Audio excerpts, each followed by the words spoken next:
আগরতলা পৌর নিগমের দক্ষিণ জোনের ৪৮ নম্বর ওয়ার্ডের হাপানিয়া পার্কিং এলাকায় আবর্জনার স্তূপ জমে দুর্গন্ধে অতিষ্ঠ হয়ে উঠেছেন এলাকাবাসী ও পথচারী। অভিযোগ, প্রতিদিনের চলাচলে দারুণ ভোগান্তির শিকার হচ্ছেন সবাই। স্থানীয়রা অভিযোগ জানিয়েছেন, দীর্ঘদিন ধরে এ সমস্যা চলছে ও যথাযথ ব্যবস্থা নেওয়া হয়নি। প্রশ্ন উঠছে, স্মার্ট সিটি প্রকল্পের আওতায় থাকা এই শহরে পরিষ্কার পরিচ্ছন্নতা রক্ষার দায়িত্ব কে নিচ্ছেন?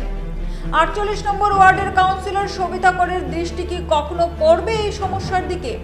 সংশ্লিষ্ট কর্তৃপক্ষের কাছে এলাকাবাসীর আবেদন, দ্রুত ব্যবস্থা নেওয়া হোক এবং নাগরিক জীবনের মান উন্নয়নে প্রয়োজনীয় পদক্ষেপ গ্রহণ করা হোক।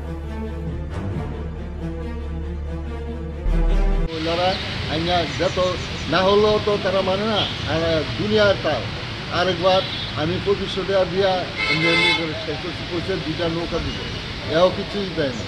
হ্যাঁ, বড় অফিসার আইছিল জোনাল অফিস থেকে, তারা ১০-১২ জন আইয়া এমন কইছে, এরপরে কোনো কাজ করছে না। একটা ভাঙা ইয়া করে রয়েছে, চলি ইরা কইছে লইয়া দিব, এইটাও নেয় নাই।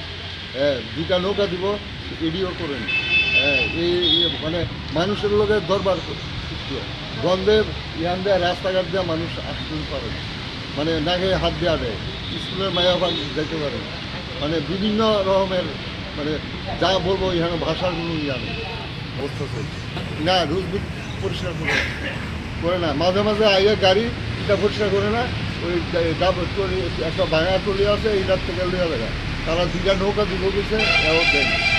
হ্যাঁ, বড় অফিসার এসেছিল, তারা কিন্তু ২টা নৌকা দিব, আজ ২ মাস হয়ে গেছে। ২টা নৌকা দিলে এখানে কোনো সমস্যা থাকে না। বিশাল এলাকার বিশাল পাড়া এটা। হ্যাঁ, মাছের চাহিদা বেড়ে না হওয়া, এখানে দুর্গন্ধ, এখানে মানে মানে মানে রাস্তা দিয়ে আসা যাওয়া করার মতো। কত নম্বর ওয়ার্ড এটা কত নম্বর ওয়ার্ড? আপনার নাম? আমার নাম ভজন দেবনাথ।